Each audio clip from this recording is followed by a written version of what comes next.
Hello everyone, आप सब कैसे हैं। मैं उम्मीद करता हूं कि बहुत अच्छे होंगे और अपनी पढ़ाई को बहुत अच्छे से कर रहे होंगे। मैं आकाश कुमार बढ़ाना आईसीटी वर्चुअल क्लासरूम में आपका बहुत बहुत स्वागत करता हूं। मेरे प्यारे बच्चों, जैसे आपको पता है 9th क्लास से हमारी ज्योग्राफी देख रहे हैं। चैप्टर नंबर 4 हमारा प्रारंभ हो चुका है और लेसन नंबर 4 को थोड़ा सा हम तो क्लियर है बच्चों। लेसन नंबर 4 है क्लाइमेट के विषय में पढ़ेंगे। इससे पहले हमने अफवाह तंत्र यानी कि जो भारतीय नदियां हैं, इससे पिछले चैप्टर में हमने क्या पढ़ा है, जो आपका भारतीय जो आपकी नदियां थी, जो आपके रिवर्स थे, उनके विषय में पढ़ा। अब हम आपका क्लाइमेट के बारे में पढ़ेंगे कि बेसिकली जो आपकी जलवायु है वो कैसे है, उसका क्या क्लाइमेट है। इसी रीजन को हम लोग आपका समझने और जानने का प्रयास करें।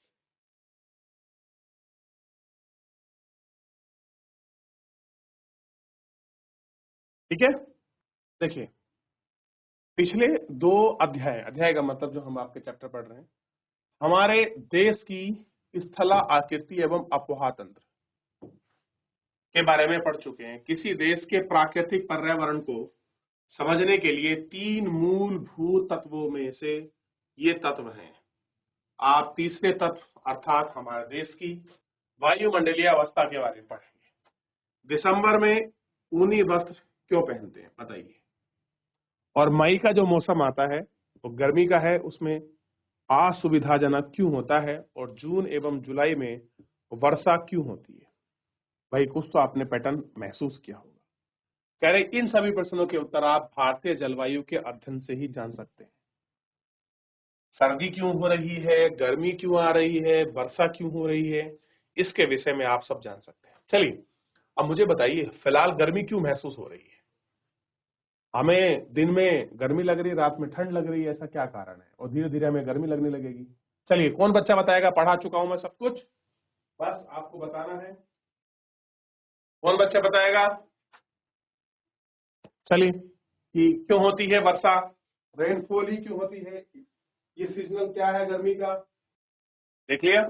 चलिए, क्योंकि अगर आपने सन की शिफ्टिंग के बारे में थोड़ा सा पढ़ा हो, समझाओ कि कर्क रेखा, मकर रेखा, भूमध्य रेखा और जो पृथ्वी आपका परिक्रमण करती है, तो उससे जो हमारी पृथ्वी है उसका एक्सिस जो आपका रोटेशन होता है, उस पर क्या इफेक्ट और इम्पैक्ट है, ये बड़े नेसेसरी हैं और बहुत ही महत्वपूर्ण है और उसका एक विशेष रखते हैं। उन सब चीजों से ही हम इसको बड़े अच्छे से अंदाजा लगा सकते हैं, उसी के आधार पर होती है। धीरे धीरे आप पढ़ेंगे, सारी चीजें क्लियर हो जाएंगी। ऐसा कुछ नहीं है जो आप नहीं जान पाएंगे, सब कुछ आप बहुत अच्छे से पढ़ पाएंगे और समझ पाएंगे।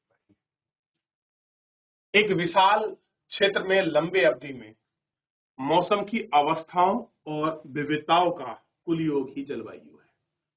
कह रहे जो आपका मौसम है उसकी जो अवस्था है और जो उसमें डाइवर्सिटी है, इसका जो टोटल योग है, ये टोटल योग ही क्या है, क्लाइमेट है। मौसम एक विशेष समय के क्षेत्र में वायुमंडल की अवस्था को बताता है।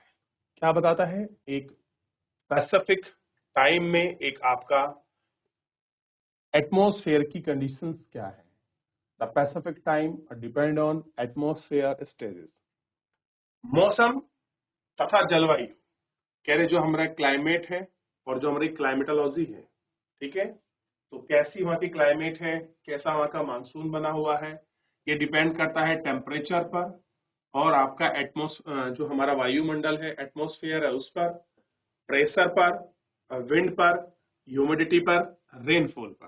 तो अगर आपसे पूछ लिया जाए कि कौन कौन से ऐसे कारक हैं जो इन सब चीजों में सबसे ज्यादा आपका डिपेंडेंट है, तो दाब, पवन, आर्द्रता, रेनफॉल, वर्षा यानी कि टेम्परेचर और आपका ये सबसे बड़े महत्वपूर्ण कारकों में से एक है।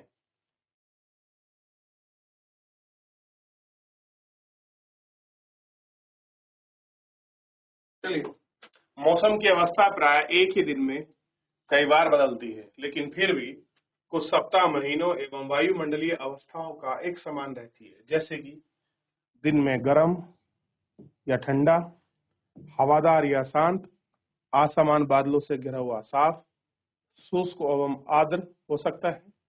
महीनों से औसत वायुमंडलीय अवस्था के आधार हैं और वर्षा को ग्रीष्म ऋतु और वर्षा में विविधता में विभाजित किया जाता है।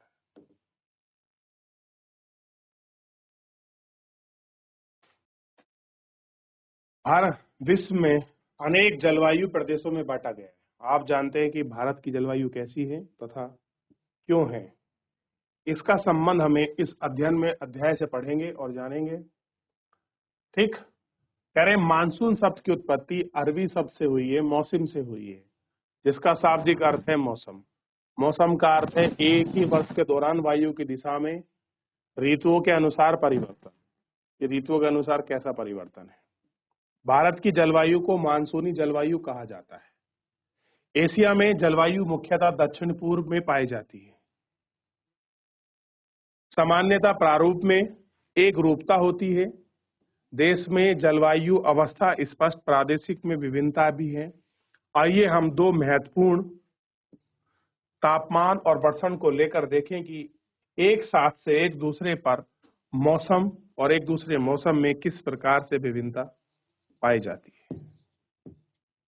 गर्मियों में राजस्थान के मौसम में कुछ स्थानों का तापमान लगभग 50 डिग्री सेंटीग्रेड पहुंच जाता है, जबकि जम्मू कश्मीर का पहलगांव का तापमान 20 डिग्री सेंटीग्रेड तक रहता है।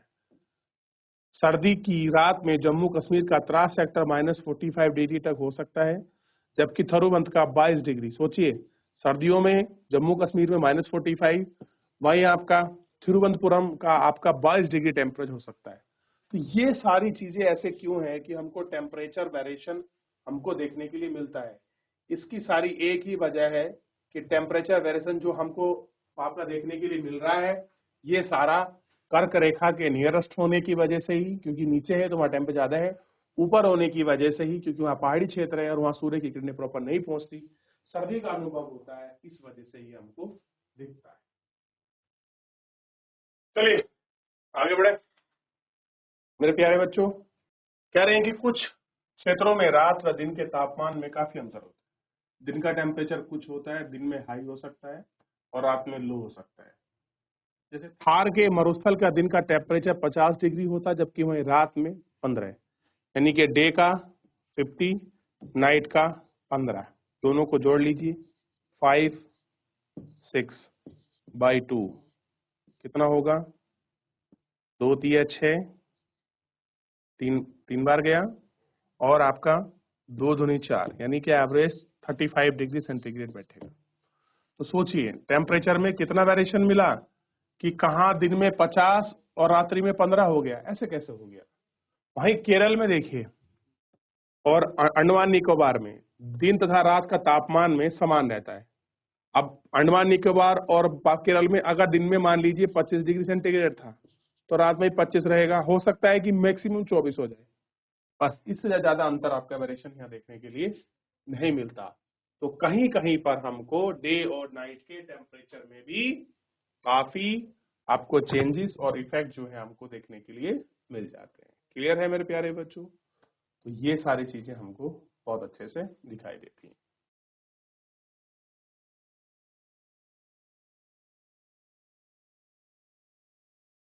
चलिए, शेष भारत में यह है यह है वर्षा के रूप में होता है कि केवल ऐसा नहीं कि शेष भारत में वार्षिक वर्षण में विभिन्नता है। और कह रहे हैं जी जो हमारे यहाँ जो एवरेज रेनफॉल है मेघालय में 400 सेंटीमीटर से लेकर लद्दाख में 10 सेंटीमीटर तक है, से भी कम होती है।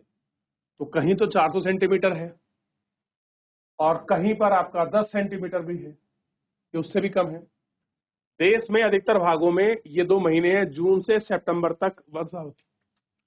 तो अगर पूछ लिया जाए कि रेनफॉल का सीजन क्या है भारत में, तो जून टू आपका सितंबर, ठीक ये मौसम है। लेकिन कुछ क्षेत्रों में जैसे तमिलनाडु में अधिकतर वर्षा अक्टूबर और नवंबर में होती है। सामान्य रूप से तटीय क्षेत्रों का तापमान अंतर कम होता है। देश के आंतरिक भागों में मौसमी या ऋतुवृष्टि अधिक होती है। उत्तरी मैदान में वर्षा की मात्रा पूर्व से पश्चिम की ओर घटती है। ध्यान देखिए, पूर्व से पश्चिम की ओर घटती है, यानी कि पूर्व से जैसे इधर आओगे इस दिशा में आपकी घटती है। और ये घटने की वजह से लेह लद्दाख और आपका जो है राजस्थान, गुजरात में वर्षा कम होती है।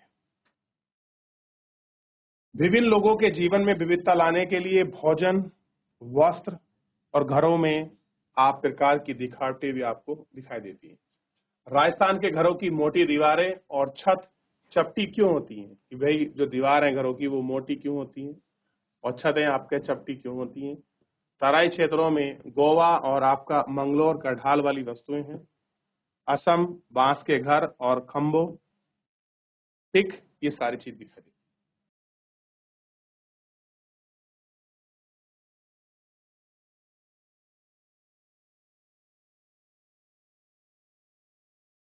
जलवायु नियंत्रक कारक, ठीक है, ये ध्यान देना। किसी भी क्षेत्र की जलवायु को नियंत्रण करने वाले 6 प्रमुख कारक हैं।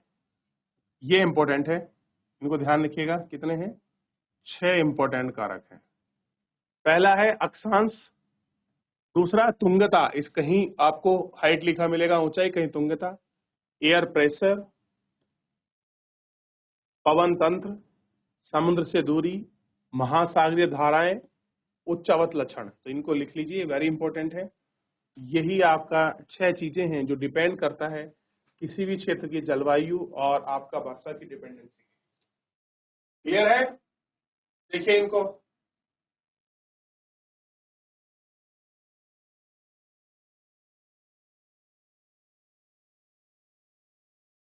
चलिए आगे बढ़ जाए। अब बात करेंगे पृथ्वी की गोलाई के कारण उसको प्राप्त सौर ऊर्जा अक्षांशों के अनुसार अलग अलग होती है। कहां पर कैसे है उसके अनुसार अलग अलग होती है। तापमान विषुवत से ध्रुवों की ओर सामान्यतः घटता है। यानी कि अगर आप इक्वेटर से ध्रुवों की तरफ जाओगे तो क्या होगा? तापमान घटेगा। जब कोई व्यक्ति पृथ्वी की सतह से ऊंचाई की ओर जाता है, कैसा है? जब कोई पृथ्वी सतह से, ध्यान दीजिए, जब कोई व्यक्ति पृथ्वी की सतह से ऊंचाई की ओर जाएगा तो वायुमंडल का सघनता कम होती है। डेंसिटी कैसी हो जाएगी? कम होगी, क्योंकि जो वायु वगैरह है उनका जो प्रेशर है, जो उनका क्षेत्र है, जो सघनता है, वो आपका नीचे एटमॉस्फेरिक प्रेशर जो आपका जोन है उसी में रहेगी। ठीक है। और तापमान घटता जाता है, इसलिए पहाड़ी गर्मी के मौसम में ठंडी होती है। इसलिए कि आप देखेंगे वो हाइट पे होने की वजह से भले ही गर्म मौसम हो लेकिन पहाड़ों के जो क्षेत्र हैं वो आपका ठंडे रहते हैं। किसी क्षेत्र का ताप, वायु दाब एवं तापमान तंत्र उस स्थान की अक्षांश और ऊंचाई पर निर्भर करता है। इस प्रकार तापमान और वर्षा के प्रकार को प्रभावित करता है। समुद्र का जलवायु समकारी प्रभाव पड़ता है। जैसे जैसे समुद्र से दूरी बढ़ती है यह प्रभाव कम होता है। समुद्र से दूरी बढ़ेगी तो प्रभाव क्या हो जाएगा? कम हो जाता है। एवं लोग विषम मौसम अवस्थाओं को महसूस करते हैं। द्वीपीय अवस्था, गर्मी में बहुत अधिक गर्मी, सर्दी में बहुत अधिक ठंड कहते हैं। कहीं पर सर्दी लगती है, गर्मी में बहुत अधिक गर्मी लग रही है, सर्दियों में सर्दी लग रही है। और कह रहे हैं कि महासागरीय धारा समुद्र के तट की ओर चलने वाली हवाओं के साथ तटीय क्षेत्र में जलवायु को प्रभाव करती हैं। बहुत सारी हवा हैं। आप देखिए, एक हवा जो है लैंड से समुद्र की तरफ चलती है, एक है समुद्र से लैंड की तरफ, लैंड की तरफ आपका चलती है। ठीक, ये आपको दिखाई देगा। क्लियर है? चलिए, उदाहरण के लिए तटीय क्षेत्रों में जहां गर्मी और ठंडी जलधारा बहती है, वायु की दिशा में समुद्र तट की ओर, वह तट गर्म और ठंडा हो जाता है। तो डिपेंड करता है कि हवा किस दिशा में बह रही है। ठीक,